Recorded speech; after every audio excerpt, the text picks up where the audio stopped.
నమస్కారం వార్తలకు స్వాగతం. ముందుగా ముఖ్యాంశాలు. టీడీపీ లీడర్ ప్రెస్ మీట్, పలు అంశాలపై వివరణ.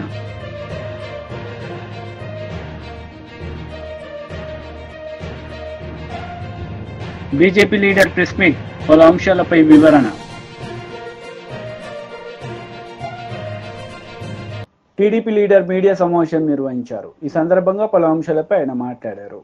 రాష్ట్రంలో అన్నా క్యాంటీన్స్ ఆగస్ట్ 15న స్టార్ట్ చేస్తున్నాం. గత 2014-19 అప్పుడు ఈ అన్నా క్యాంటీన్స్ని పేదల నిరుపేదల కోసం ప్రతి పేదవాడు కేవలం 5 రూపాయలతో చక్కటి భోజనం, ఆరోగ్యకరమైన భోజనం, మంచి ప్లేసులు అంటే తినే ప్లేస్ కూడా హైజీనిక్ గాను, తర్వాత చాలా ఆహ్లాదకరంగా ఉండాలని ఆ రోజు సీఎం గారు ఆదేశించడం, దానికి తగ్గట్టుగానే రాష్ట్రంలో 203 అన్నా క్యాంటీన్స్ యాక్చువల్గా ప్రారంభించడం జరిగింది. వాటిల్లో అంటే 203లో 183 యాక్చువల్గా వర్కింగ్కి వచ్చినాయి. దాదాపు ప్రతిరోజు 2,25,000 మంది భోంచేస్తున్నారు. 2,25,000 మంది. అటువంటి అన్నా క్యాంటీన్స్ని గత ప్రభుత్వం పూర్తిగా మూసేసింది. వాళ్ళు చేయదలుచుకుంటే రూపాయికి ఇచ్చుండొచ్చు, అంటే మేము 5 రూపాయలకి ఇస్తే రూపాయి కూడా ఇచ్చుండొచ్చు. కానీ ఒక కక్ష సాధింపుతో ఆ ప్రభుత్వం చేసింది. అయితే మళ్ళీ అన్నా క్యాంటీన్స్ని ఓపెన్ చేస్తామని సీఎం గారు చెప్పడం, దాని మీద యాక్చువల్గా క్యాబినెట్లో కూడా మొన్న డిసైడ్ చేశారు. ఈ అన్నా క్యాంటీన్స్ సంబంధించి ఈ మున్సిపల్ శాఖ ఆల్రెడీ టెండర్లు, అంటే ఈ అన్నా క్యాంటీన్స్లో కొన్ని అన్నా క్యాంటీన్స్లో సెక్రటరియట్లు పెట్టారు, కొన్ని అన్నా క్యాంటీన్స్ని గోడౌన్లుగా పెట్టుకున్నారు, కొన్ని అన్నా క్యాంటీన్స్ని బ్లీచింగ్ పౌడర్ వేసుకోవటానికి పెట్టుకున్నారు. ఇట్లా రకరకాలుగా అన్నా క్యాంటీన్స్ మొత్తాన్ని నిర్వహణ చేశారు. దాంట్లో ఉన్న ఆ డైనింగ్ టేబుల్స్ అన్ని తీసేశారు. కొన్ని దగ్గర ఆ డైనింగ్ టేబుల్స్ తీసి మిద్ది పైన వేస్తున్నారు. నేను ఈ మధ్య కొన్ని దగ్గర విజిట్ చేస్తే వాటికంతా కొన్ని మరామతులు చేయాల్సింది. దానికి టెండర్లు ఇచ్చాము. కొన్నిట్లో వర్క్ స్టార్ట్ అయింది, కొన్నిట్లో వర్క్ జరగబోతూ ఉంది. బహుశా ఈ వర్క్ అంతా నెక్స్ట్ మంత్ ఆగస్టు 10కి పూర్తి అయ్యేటట్టుగా ఆదేశం ఇచ్చాం. ఆగస్టు 10వ తేదీకి కంప్లీట్ కావాలని. అదే గత 2014-19లో అక్షయ్ పాత్ర వాళ్ళు యాక్చువల్గా ఈ టెండర్ దక్కించుకొని వాళ్ళు ఫుడ్ పెట్టారు. చాలా చక్కటి ఫుడ్ పెట్టారు. ప్రతి పేదవాడు ఎంతో హ్యాపీగా, సంతోషంగా, ఆనందంగా తిన్నారు. నేను కూడా తిన్నా చాలాసార్లు టేస్ట్ చేయడానికి. అయితే ఈసారి మళ్ళీ టెండర్లు పిలుచున్నాం. టెండర్లు కూడా 22వ తేదీ ఐ థింక్ ఓపెన్ చేస్తారు, 22 ఓపెన్ చేస్తారు. అదే రేట్స్ సేమ్ రేట్స్లో ఎటువంటి కొందరు అడుగుతున్న రేట్లు ఏమైనా పెంచుతారని. పెంచేది ఏం లేదు, సేమ్ రేట్స్ 5 రూపాయలతో యాక్చువల్గా బ్రేక్ఫాస్ట్ అయినా, లంచ్ అయినా, డిన్నర్ అయినా చేసే విధంగా చేయడం జరిగింది. అంతేకాకుండా అన్ని అన్నా క్యాంటీన్స్ ఒకే మోడల్, ఒకే స్టాండర్డ్. అధికారులకు కూడా ఇప్పుడు యాక్చువల్గా వీడియో కాన్ఫరెన్స్ జరిగింది. రాష్ట్రంలో ఉన్న 123 మున్సిపాలిటీస్కి కమిషనర్స్తో ఈరోజు కాన్ఫరెన్స్ జరిగింది.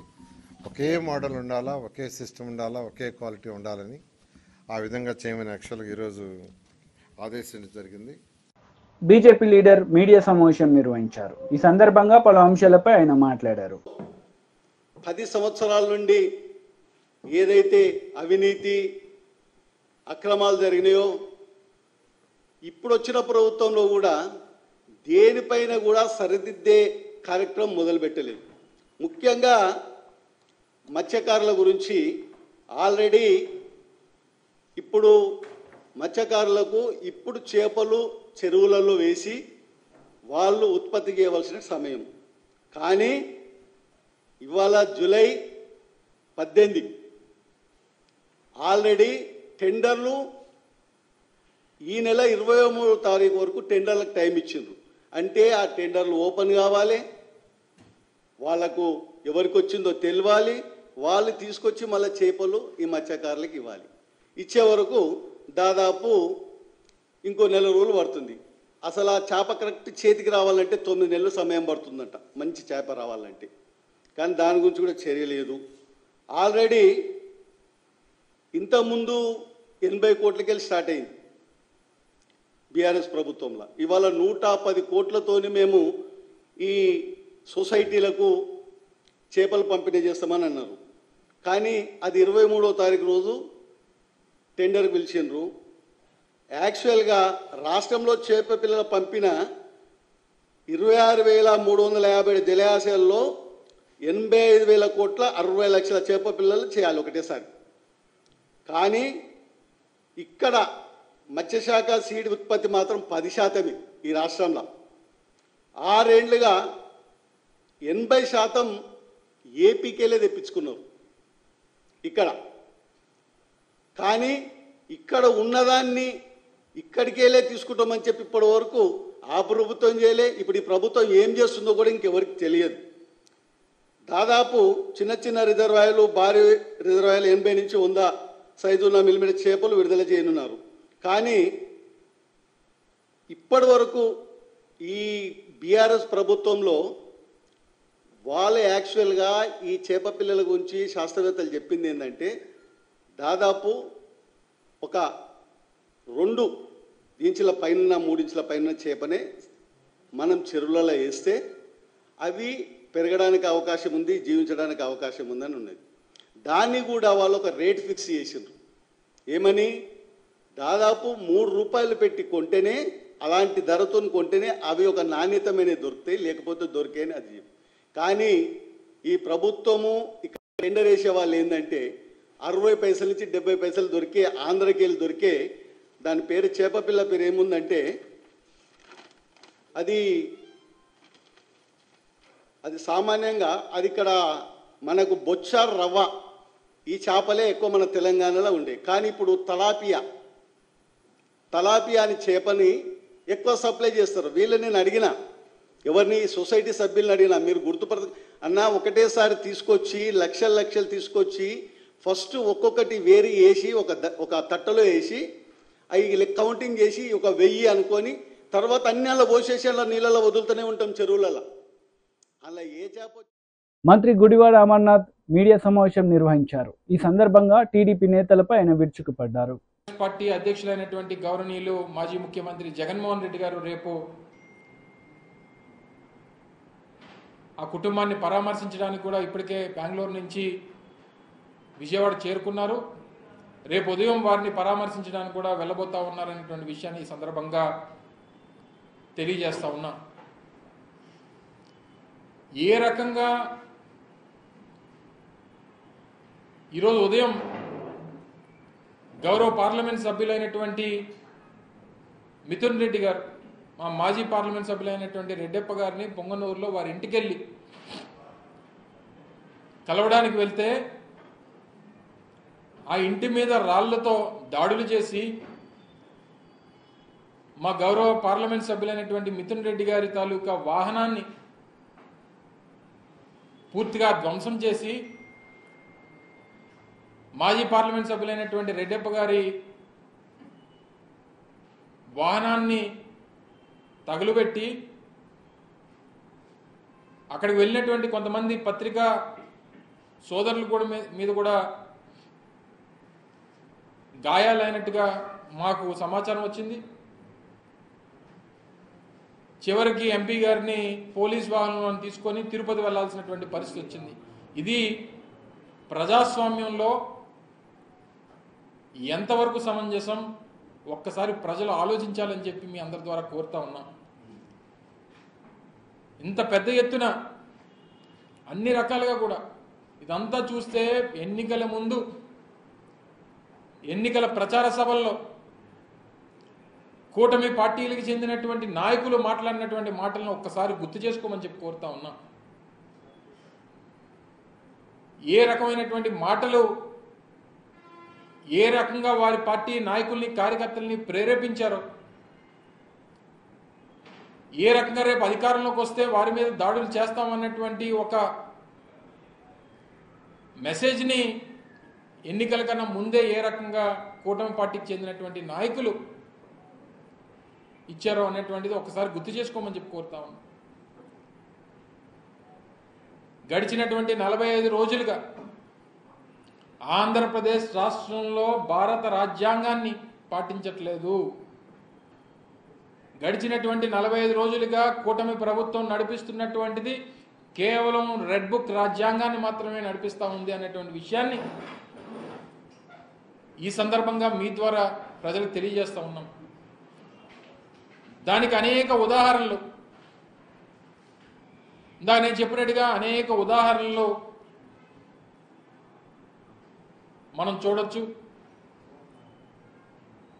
పూర్తిగా శాంతి భద్రతలు అనేటువంటివి లేకుండా పోయే, దాన్ని కంట్రోల్ చేసేటువంటి పరిస్థితుల్లో ముఖ్యమంత్రి గారు లేరు, మిగిలినటువంటి వారి మంత్రివర్గం లేదు, వారికి సంబంధించినటువంటి వారితో పాటు ఉన్నటువంటి కూటమిలో ఉన్నటువంటి మిగిలినటువంటి రాజకీయ పార్టీకి చెందినటువంటి నాయకులు లేరు.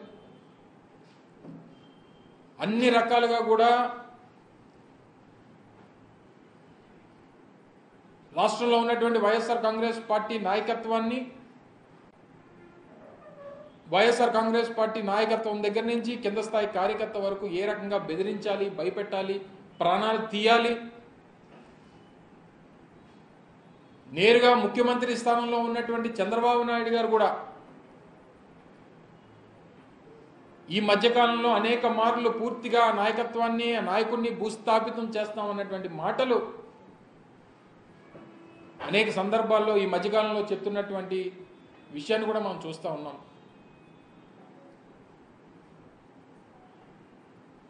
ఈరోజు ఇన్ని కార్యక్రమాలు జరుగుతున్నప్పుడు వారేమో ఈరోజు శాంతి భద్రతల మీద శ్వేతపత్రం ఏదో విడుదల చేస్తున్నట్టుగా వార్తల్లో చూడడం జరిగింది.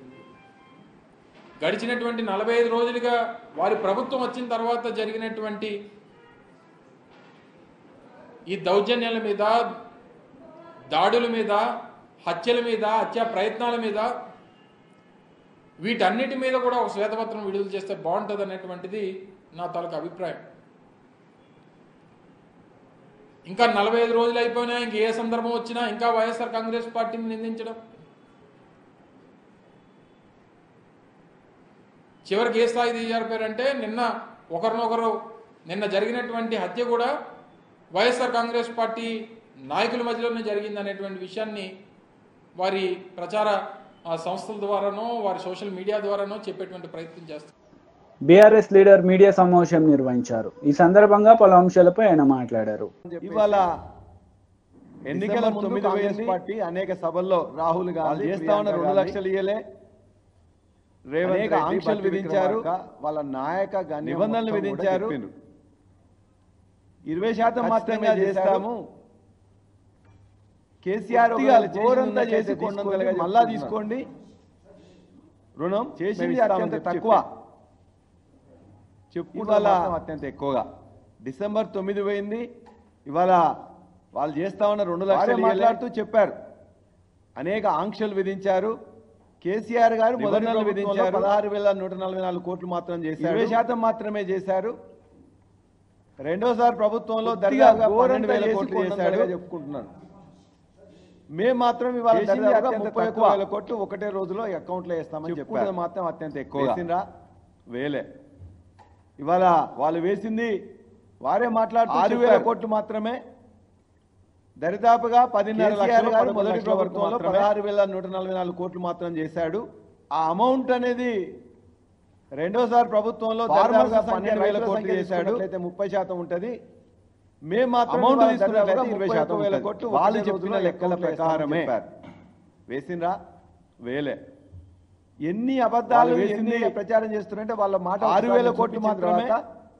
నేను దరిదాపుగా 16,000 కోట్లు మొదటిసారి కేసీఆర్ గారు చెల్లించారు, రెండోసారి 12,000 కోట్లు అమౌంట్ అనేది అని ఒక దగ్గర చెప్తున్నారు. ఫార్మర్స్ సంఖ్య దగ్గరికి వచ్చేసరికి అంత కాదు, తక్కువ చేసింది చెప్పి, అంటే వారే పరిపరి విధాలు తీసుకున్నట్టు వాళ్ళు చెప్పిన లెక్కల ప్రకారమే. మేము సూటిగా వారిని అడుగుతున్నాం, ఎన్ని అబద్ధాలు 2014లో 1 లక్ష రుణమాఫీ అంటే, నేను 1,00,000 వరకే రుణమాఫీ అంటే ఆనాడు వారు మాట్లాడిన, నేను ఎక్కువ కూడా 35 రేవంత్ రెడ్డి గారు మాట్లాడి 1 లక్షల మంది రైతులకు సంబంధించి అదే 16,144 కోట్లు అయింది.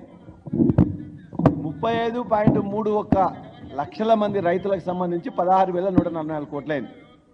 మాట ఇచ్చిండ్రు కేసీఆర్ గారు, ప్రతి వాళ్ళకు కూడా అకౌంట్లో వేసిండ్రు. అది రేవంత్ రెడ్డి గారు వారు మొత్తం కూడా మాట్లాడుకుంటూ 16,000 వేసిందని చెప్తున్నారు. మేము మాట ఇచ్చినాం, వేసినాం. ఎక్కడ మోసం చేసినాం? రెండోసారి కూడా దరిదాపుగా 37.33 లక్షల మంది రైతులకు ₹1,00,000 రుణమాఫీలో ఉన్నట్లయితే దరిదాపుగా 19,000 కోట్లు, 12,000 కోట్లు వేసినాం, 7,000 కోట్లు బ్యాంకులో పెట్టినాం. మీరే ఎలక్షన్ కమిషన్ పోయి కంప్లైంట్ ఇచ్చిండ్రు కదా. ఇవాళ రుణమాఫీ చేస్తున్నారు. కేసీఆర్ గారు ప్రభుత్వాన్ని రుణమాఫీ చేయకుండా ఆపండి అని చెప్పేసి ఎలక్షన్ కమిషన్కి చెప్పిండ్రు. ఎలక్షన్ వచ్చిన తర్వాత, ఎలక్షన్ అయిపోయిన తర్వాత ఆ నిధులన్నీ కూడా మీ మంత్రులు, మీ యొక్క కాంట్రాక్టర్లు తీసుకున్నది వాస్తవం కాదు మీకే తెలుసు. రైతు బంధుకి వేసిన నిధులు తీసుకున్నారు, రుణమాఫీకి వేసిన నిధులు తీసుకున్నారు. మేము మాట తప్పలే. రుణమాఫీ ద్వారా లెక్కలు కరెక్ట్గా చెప్పినాం. మేము ఎప్పుడు కూడా రుణమాఫీకి ఏ నిబంధనలు పెట్టలే, ఆంక్షలు పెట్టలే. కేసీఆర్ గారి ప్రభుత్వం ఒకటి చూసింది, పాస్బుక్ ఉందా లేదా, రుణం తీసుకున్నారా, పాస్బుక్ ఉందా లేదా. అందుకే 1 లక్ష మాఫీ చేస్తున్నప్పుడు 35 లక్షల మందికి చేసినాం. రేవంత్ రెడ్డి గారు 16,000 చెప్పారు. రెండోసారి 37,000 ఐడెంటిఫై చేసినాం. కేసీఆర్ గారు 19,000 కోట్లు, 12,000 కోట్లు వేసినాం అని ఒక దగ్గర చేస్తుందేంటి. మళ్ళీ దగ్గరికి వచ్చేసరికి అంతగానో వారే పరిపరి విధాలుగా కూడా మాట మారుస్తూ అబద్ధాలు ప్రచారం 6,000 కోట్లు అని చెప్తున్నారు. వారిని అడుగుతున్నాం, ఎట్లా తగ్గింది? 2014లో రుణమాఫీ అంటే 16,000 కోట్లుంటే, లక్ష వరకే రుణమాఫీ అంటే ఆనాడు 19,000 కోట్లుంటే 35 రైతులు 35 లక్షల మంది రైతులు ఆనాడు మంది రైతులకు సంబంధించి ఇవాళ ఎందుకు 16,144 కోట్లు అయింది. మీ నిబంధనలు కాదా? 35.3 నిబంధనల వల్ల మీ ఆంక్షల వల్ల రైతులకు సంబంధించి రేషన్ కార్డు ఉన్న వాళ్ళని మీరు లెక్క తీసుకోలే. మాట ఇచ్చిండ్రు కేసీఆర్ గారు, లేని వాళ్ళని లెక్క తీసుకోలే, అకౌంట్ లో వేసిండ్రు. ఆధార్ కార్డు లేని వాళ్ళని లెక్క తీసుకోలే. మొత్తం కూడా మాట్లాడుకుంటూ ప్రభుత్వ ఉద్యోగస్తులను లెక్క తీసుకోలే. మేము మాట ఇచ్చినాం. ఐటీ పే చేస్తున్న వాళ్ళని లెక్క. టీడీపీ లీడర్ మీడియా సమావేశం నిర్వహించారు. ఈ సందర్భంగా పలు అంశాలపై 37.3 లక్షల మంది రైతులకు ముఖ్యంగా ₹1,00,000 ఏదైతే ఒక రుణమాఫీలో ఇద్దరట్లయితే దరిదాపుగా 19,000 వ్యక్తుల మధ్య జరిగినటువంటి గొడవని 12,000 కోట్లు వేసి తెలుగుదేశానికి ముడేయడం చాలా దారుణం అని చెప్పి ఈ సందర్భంగా తెలియజేస్తూ, కంప్లైంట్ ఇచ్చింది. అలాగే ప్రతిదీ కూడా రుణమాఫీ చేస్తున్నారు. వ్యక్తిగత కక్షల్లో హత్య జరిగితే రాష్ట్రపతి పాలన కావాలని చెప్పడం, ఎలక్షన్ కమిషన్ కి చెప్పిండ్రు. లేకపోతే ఎలక్షన్ కూటమి ప్రభుత్వం విషయం చల్లడం. ఇదే కాకుండా దొరికినప్పుడల్లా జరిగిన 36 రోజుల్లోనే వీరు ఎప్పటికప్పుడు ఈ ప్రభుత్వం కేవలం హత్యలు చేయడానికి అధికారంకి వచ్చిందన్న విధంగా మీరు ప్రచారం చేయడం చాలా దారుణం అని చెప్పి ఈ సందర్భంగా తెలియజేస్తూ, అలాగే ఈ రోజు ప్రజలందరూ కూడా వీళ్ళు ఒక తీరును కానీ చూస్తే, జగన్మోహన్ రెడ్డి గారు ఒక తీరును చూస్తే, కేసీఆర్ గారి ప్రభుత్వం ఒకటి చూసింది. నిన్న మొన్న జరిగినటువంటి సంఘటన ఏదైతే గిరిజన మహిళకు సంబంధించి విజయసాయి రెడ్డి గారితో ఏదైతే ఆయన వంచన చేశారనే విషయాన్ని డైవర్ట్ చేసి మళ్ళీ ఈ విషయాన్ని బయటకు తీసుకొస్తున్నారేమో అనే విధంగా ఉందన్న సంగతి మేము తెలియజేస్తున్నాం. తెలుగుదేశం పార్టీ కీర్తి చేసిన నందమూరి తారక రామారావు గారు స్థాపించిన దగ్గర నుంచి కూడా నేటి వరకు కూడా ఏ రోజు కూడా హత్యా రాజకీయాల్లో లేదన్న సంగతి మీరు తెలుసుకోవాలని చెప్పి ఈ సందర్భంగా తెలియజేస్తున్నాం. 6,000 కోట్లు అని చెప్తున్నారు. అలాగే ఎందుకు ఈ వ్యత్యాసం, ఎట్లా తగ్గింది? 2014లో ఈ అసత్యాల్లో భాగంగా 2018లో ఏమన్నామంటే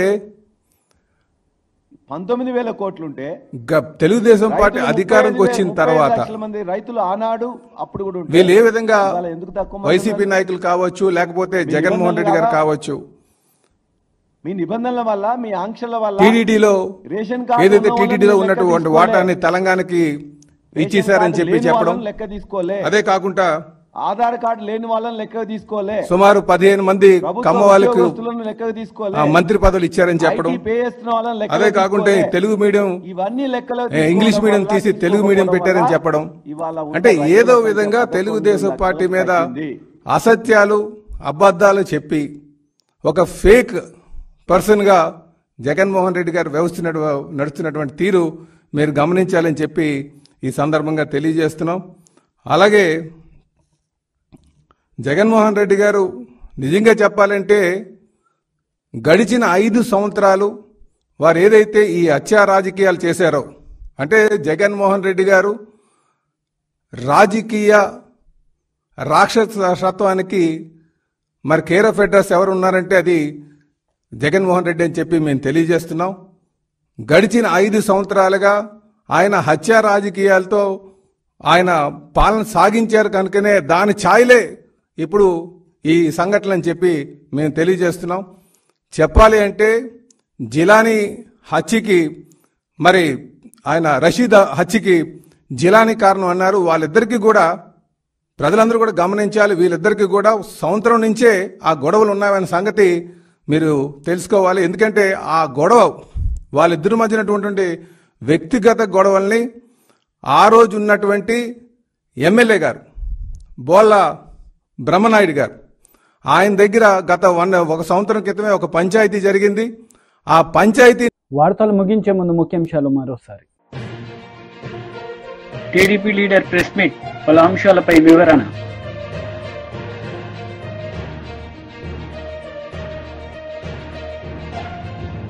బీజేపీ లీడర్ ప్రెస్ మీట్, పలు అంశాలపై వివరణ. ఈ వార్తలు ఇంతటితో సమాప్తం. తిరిగి ప్రసారమయ్యే వార్తల్లో మళ్ళీ కలుద్దాం. అంతవరకు సెలవు. నమస్తే.